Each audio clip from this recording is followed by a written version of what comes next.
विद्यार्थी मित्रांनो नमस्कार. मी जगदीश पाटील फर्ग्युसन महाविद्यालयात गेली 12 वर्षांपासून मराठी विषयाचं अध्यापन करीत आहे.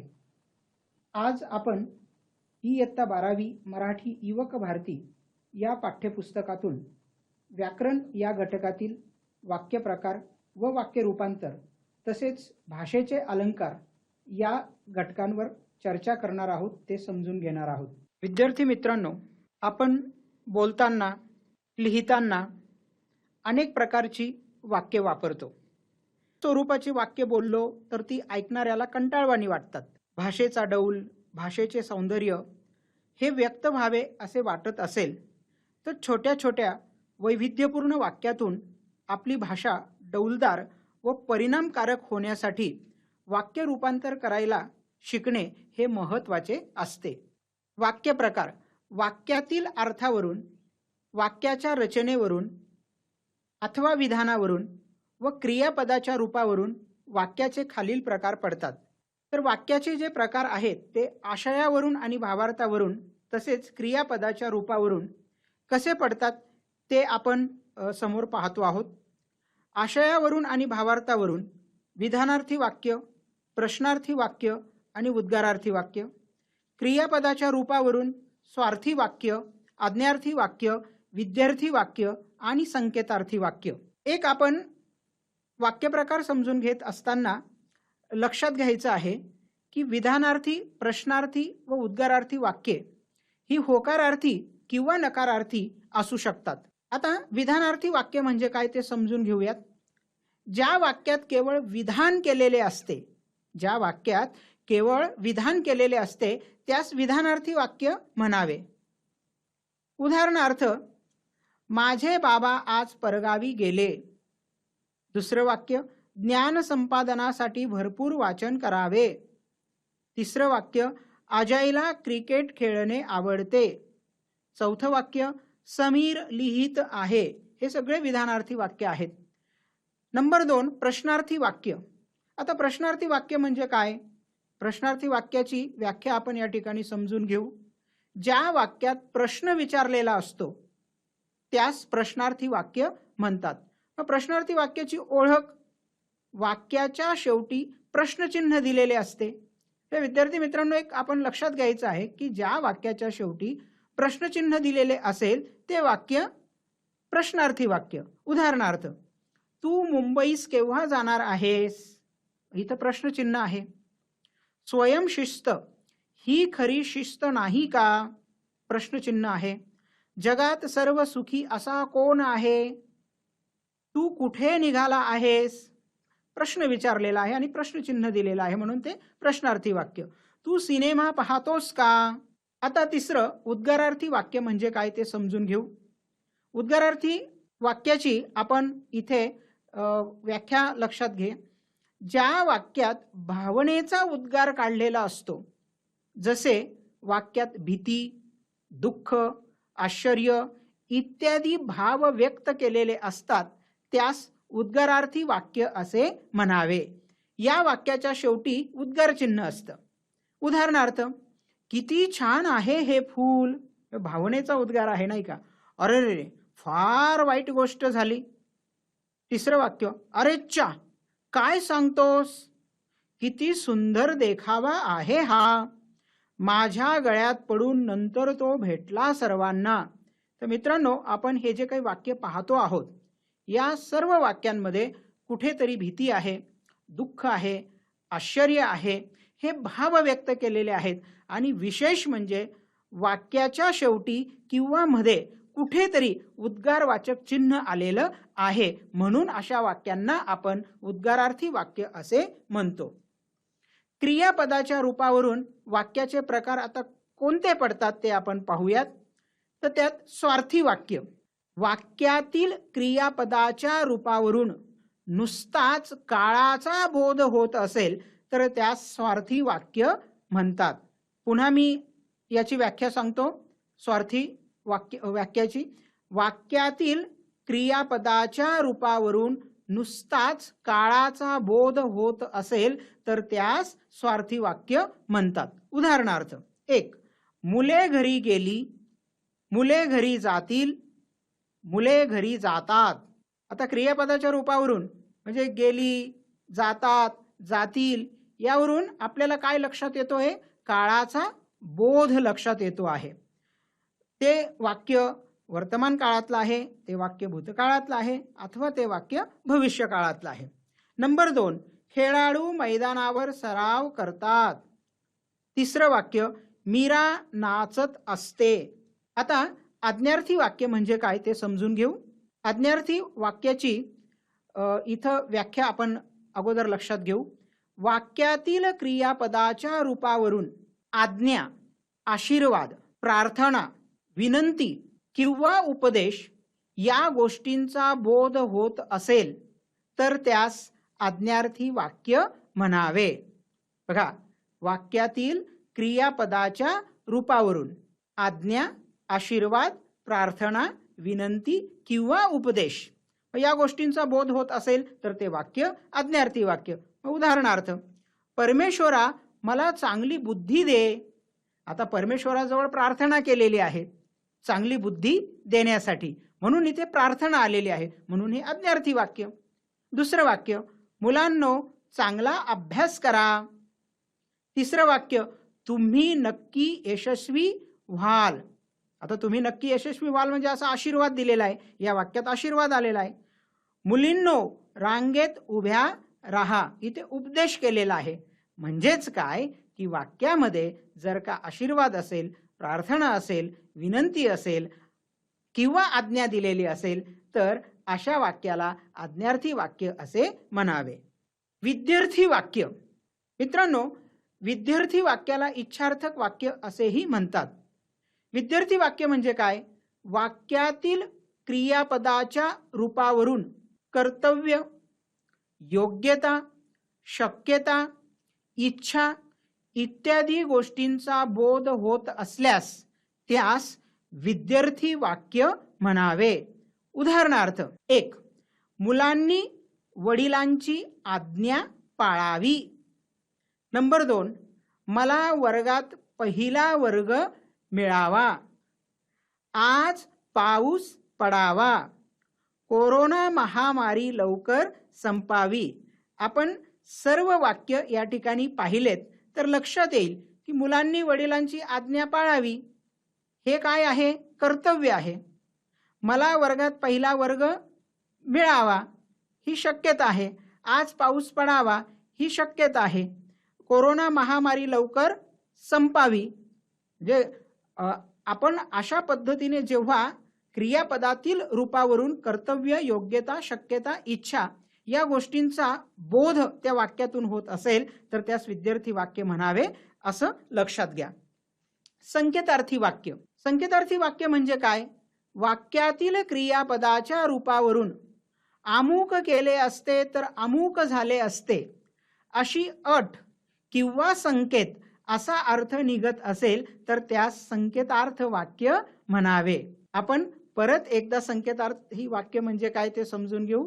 वाक्यातील क्रियापदाच्या रूपावरून अमुक केले असते तर अमुक झाले असते अशी अट किंवा संकेत असा अर्थ निघत असेल तर त्यास संकेतार्थ वाक्य म्हणावे. उदाहरणार्थ, पाऊस पडला असता तर हवेत गारवा आला असता. म्हणजे हवेत गारवा केव्हा आला असता?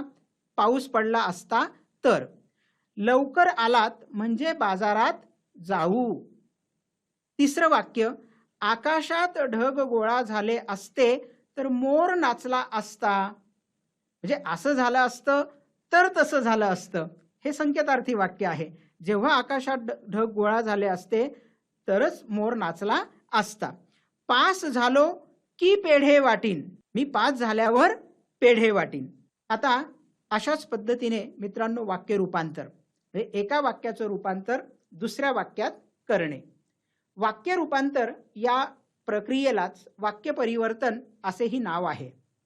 म्हणजे आपण त्या वाक्यामध्ये काय करीत असतो? परिवर्तन करीत असतो. वाक्याच्या रूपात रचनेत केलेला बदल म्हणजे वाक्य रूपांतर होय. वाक्याच्या रचनेत बदल पण मूळ वाक्याच्या अर्थाला बाधा येता कामा नये. पण आपण ज्यावेळेस वाक्य रूपांतर करीत असतो त्यावेळेस आपण एक लक्षात गोष्ट घेतली पाहिजे की कोणत्याही प्रकारे वाक्याचं रूपांतर करीत असताना त्या वाक्याच्या मूळ अर्थाला बाधा येता कामा नये.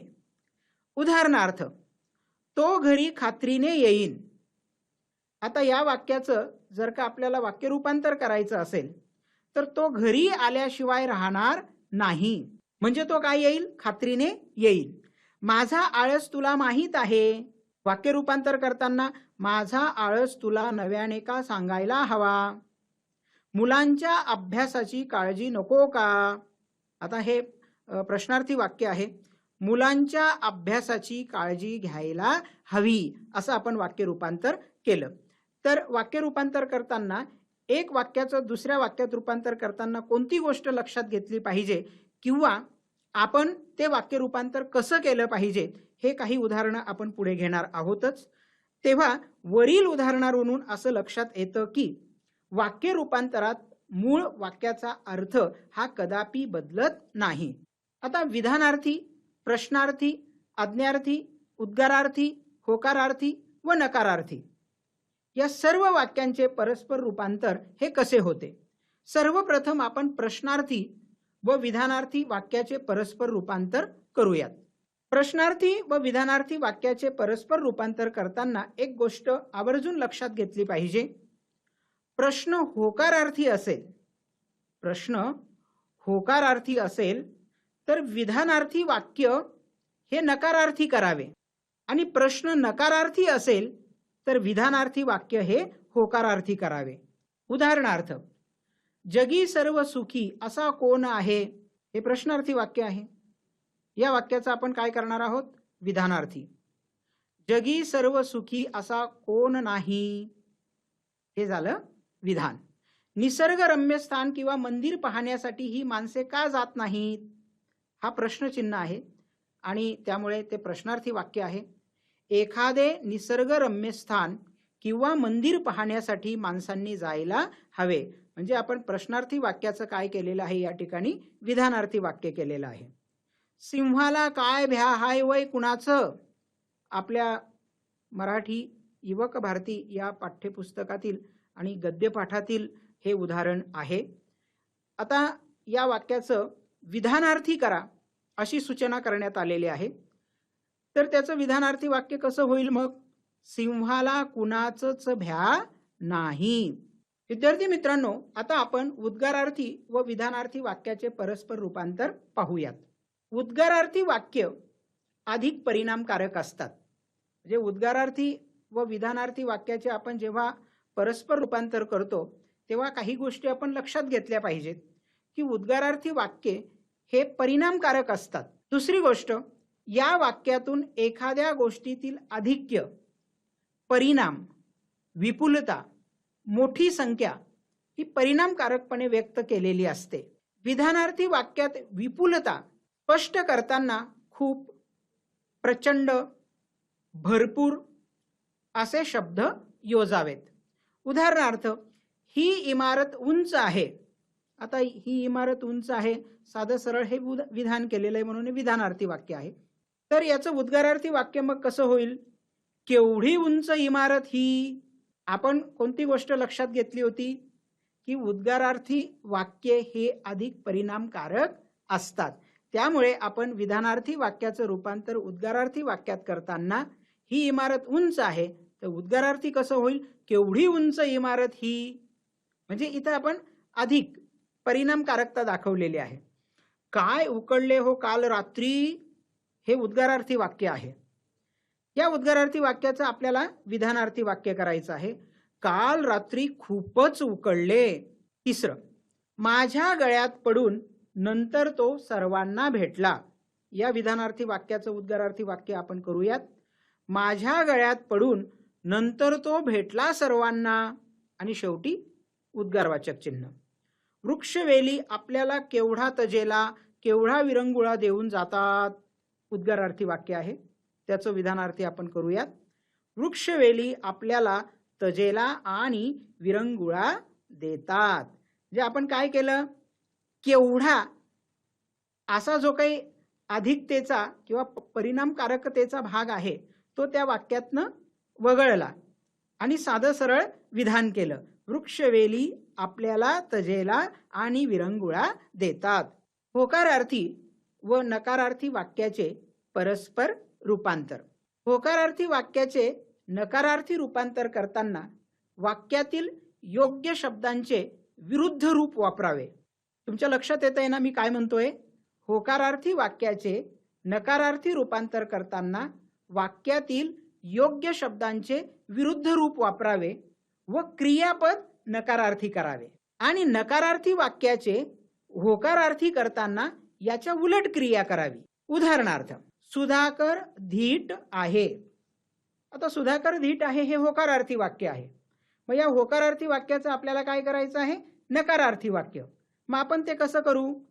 सुधाकर भित्रा नाही. आता तुमच्या लक्षात आलं असेल तर आपण सुधाकर धीट आहे या होकारार्थी वाक्याचं रूपांतर करताना नकारार्थीमध्ये काय केलं? तर धीट या ऐवजी विरुद्धार्थी शब्द वापरला आपण भित्रा.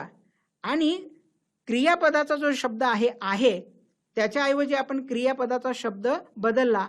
आहे ऐवजी आपण विरुद्धार्थी शब्द वापरला नाही. म्हणजे सुधाकर भित्रा नाही. दुसरे वाक्य आपण पाहू. अनु सारख्या मुलीच्या बाबतीत तर ही सवलत प्रथम हवी. अनु सारख्या मुलीच्या बाबतीत तर ही सवलत प्रथम हवी. होकारार्थी वाक्य. आता या होकारार्थी वाक्याचं नकारार्थी वाक्यात रूपांतर करताना अनु सारख्या मुलीच्या बाबतीत तर ही सवलत शेवटी नको, म्हणजे हवी याचं आपण क्रियापद काय केलेलं आहे? नको असं केलेलं आहे. म्हणजे काय? तर त्या ठिकाणी विरुद्धार्थी शब्द आपण वापरला. अनुला आता धीर धरणं शक्य नाही. नकारार्थी वाक्य आहे.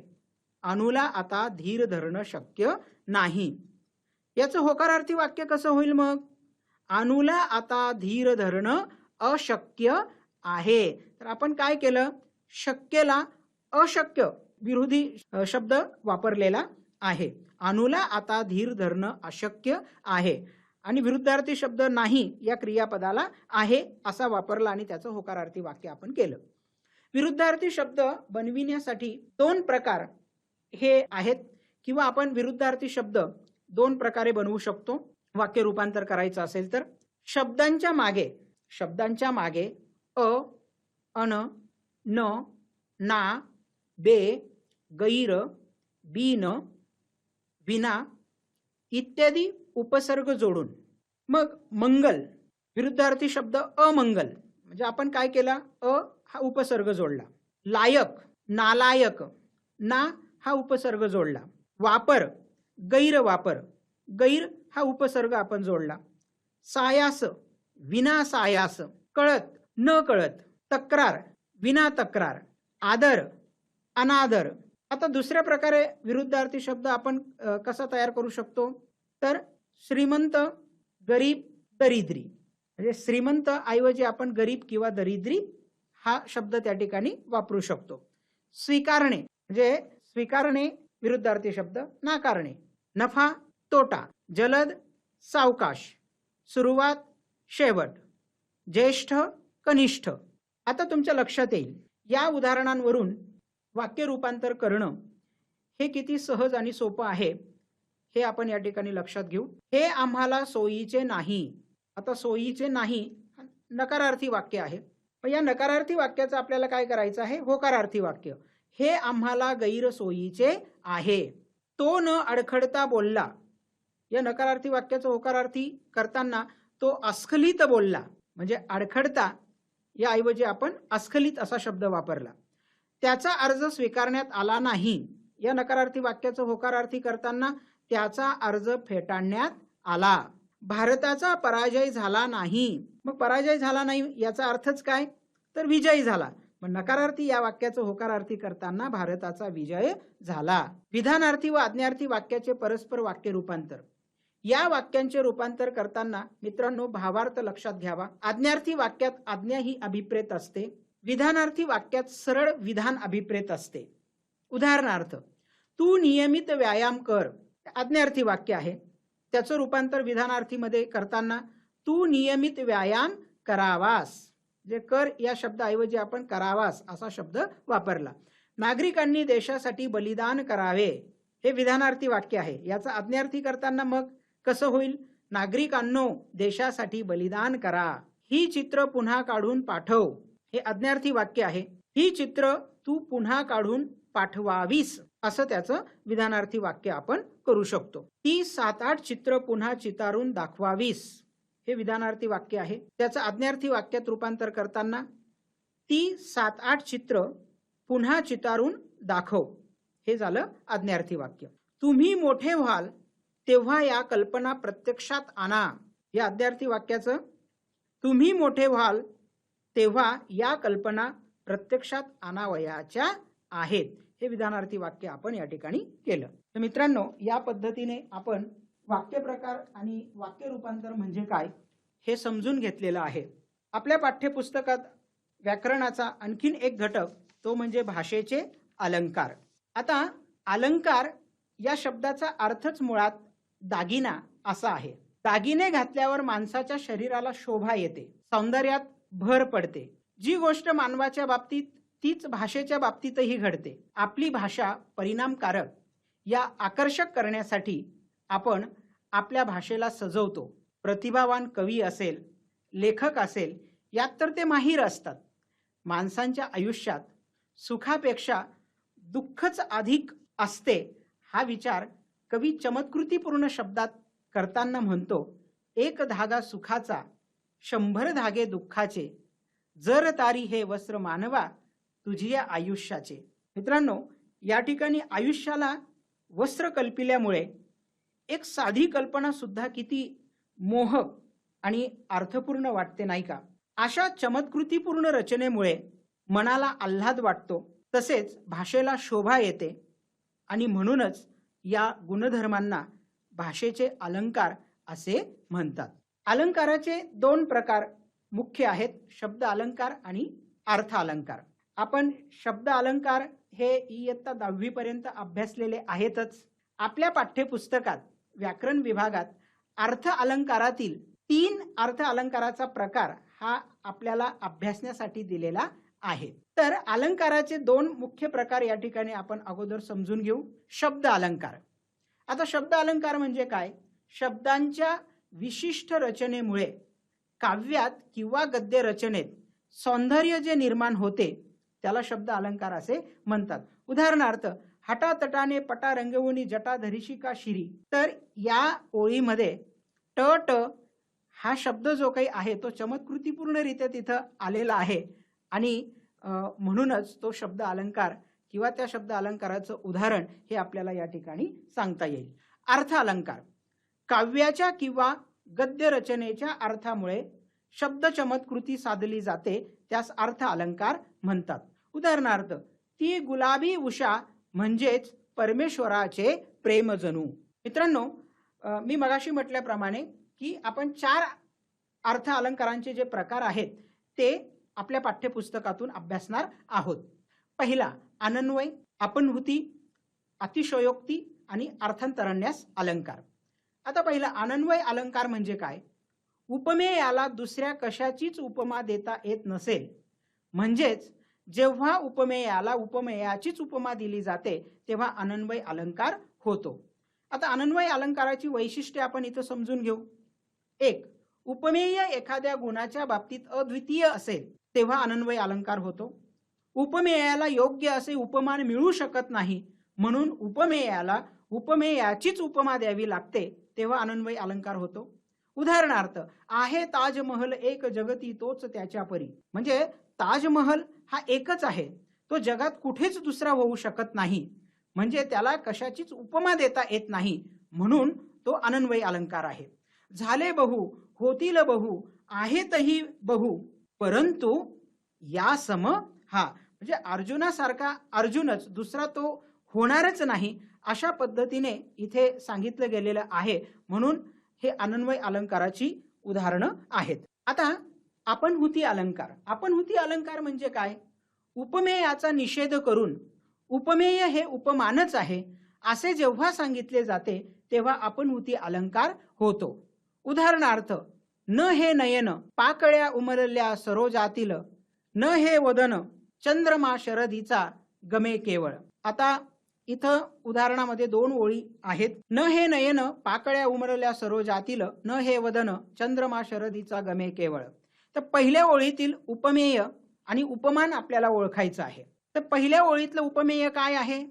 तर अर्थात नयन. आणि उपमान काय असणार? तर कमळ पाकळ्या. तसंच दुसऱ्या ओळीतील उपमेय आणि उपमान आपण ओळखूयात. उपमेय वदन आहे आणि उपमान शरद ऋतूतील चंद्रमा हे त्याचं उपमान आहे. आपणहूती अलंकाराची वैशिष्ट्ये आपण इथे पाहू. उपमेयाला लपवले जाते. उपमेय असूनही उपमेय नाही तर उपमानच आहे असे सांगितले जाते. उपमेयाचा निषेध केला जातो. निषेध दर्शवण्यासाठी न, नव्हे, नोहे, नसे, कसले असे शब्द येतात. उदाहरणार्थ, होठ कशाचे देठची फुलल्या परिजातकाचे, हे हृदय नसे परी थंडील धगधगलेले, मानेला उचलितो बाळ मानेला उचलितो, नाही ग बाई फणा काढूनी नाग हा डोलतो. म्हणजे बाळ मानेला उचलतो आहे हे आईचं कौतुक आहे की जसा नाग हा फणा काढून डोलत असतो तसा तो बाळ त्या ठिकाणी दिसत आहे. म्हणजे तो बाळ नाहीये की तो जणू काही फणा काढणारा नागच आहे की काय, अशी कल्पना या ठिकाणी केलेली आहे. अतिशयोक्ती अलंकार कोणतीही कल्पना आहे त्यापेक्षा खूप फुगवून सांगताना त्यातील असंभाव्यता अधिक स्पष्ट करून सांगितलेली असते, त्यावेळी अतिशयोक्ती हा अलंकार होतो. म्हणजे अतिशयोक्ती अलंकारामध्ये एखादं वर्णन किंवा एखादी कल्पना ही खूप फुगवून केलेली असते. म्हणजे त्या सगळ्या गोष्टी या असंभाव्य असतात. उदाहरणार्थ, जो अंबरी उफळता खूर लागल आहे, तो चंद्रमा निज तनुवरी डागल आहे. अतिशयोक्ती अलंकाराची वैशिष्ट्ये एखाद्या गोष्टीचे प्रसंगाचे वर्णन केलेले असते, ते वर्णन अधिक फुगवून केलेले असते, त्यामुळे त्या वर्णनाची असंभाव्यता कल्पनारंजकता ही अधिक स्पष्ट होते. उदाहरणार्थ, मुंगी उडाली आकाशी तिने गिळले सूर्याशी. म्हणजे आता आकाशी मुंगी उडणार आणि ती सूर्याला गिळून घेणार हे सगळं अशक्य प्राय आहे, पण फुगवून वर्णन केलेलं असतं. वीर मराठे आले गरजत पर्वत सगळे झाले कंपित, दमडीचं तेल आणलं लांडोरीचा नाणं झालं, मामजींची दाढी झाली, भावोजीची शेंडी झाली, उरलं तेल झाकून ठेवलं, लांडोरीचा पाय लागला आणि वेशीपर्यंत ओघळ गेला, त्यात उंट पोहून गेला. काय कवी कल्पना आहे, किती फुगवून वर्णन केलेलं आहे. तर अशा पद्धतीनं जिथे फुगवून वर्णन केलेलं असतं, जिथे अतिशयोक्ती दाखवलेली असते, तेव्हा विद्यार्थी मित्रांनो तो अतिशयोक्ती अलंकार होतो. आता अर्थांतरण्यास अलंकार. अर्थांतरण्यास अलंकार म्हणजे काय? एखाद्या सामान्य विधानाच्या समर्थनार्थ विशेष उदाहरणे किंवा विशेष उदाहरणांवरून शेवटी एखादा सामान्य सिद्धांत काढला जातो, तर अर्थांतरण्यास हा अलंकार होतो. उदाहरणार्थ, बोध खलास न रुचे आही मुख दुग्ध होय गरल, श्वान पुच्छ नलिकेत घातले होईना सरळ. दुष्ट माणसाला कितीही चांगला उपदेश केला तरी तो त्याला आवडत नाही. सापाला पाजलेल्या दुधाचे विषातच रूपांतर होते हे सांगून झाल्यानंतर जीवनात येणारा हा अनुभव कुत्र्याची शेपटी नळीत घातली तरी वाकडीच, या अर्थाने ह्या वाक्याचे सर्वसामान्य जो काही सिद्धांत आहे तो या स्वरूपात मांडला जातो, म्हणून त्याला अर्थांतरण्यास अलंकार असे म्हणतात. त्याची वैशिष्ट्ये अशी आहेत की विशेष उदाहरणांवरून एखादा सामान्य सिद्धांत सांगितला जातो, सामान्य विधानाच्या समर्थनार्थ विशेष उदाहरणे दिली जातात, अर्थतरणार म्हणजे दुसरा असा अर्थ आणि न्यास म्हणजे शेजारी ठेवणे. काही उदाहरणे फक्त आपण पाहू. मरणात खरोखर जग जगते, अत्युच्ची पदी थोरही बिघडतो हा बोल आहे खरा, अनंत मरणे आधी मरावी स्वातंत्र्याची आस धरावी, मारील मरणची मरणा भावी मग चिरंजीव ये बघते. विद्यार्थी मित्रांनो, अशा प्रकारे आपण आज व्याकरण घटकातील वाक्यप्रकार, वाक्य रूपांतर व भाषेचे अलंकार या घटकांचा अभ्यास केलेला आहे. पाठ्यपुस्तकातील असाच एखादा घटक घेऊन पुन्हा आपण भेटणार आहोत. धन्यवाद.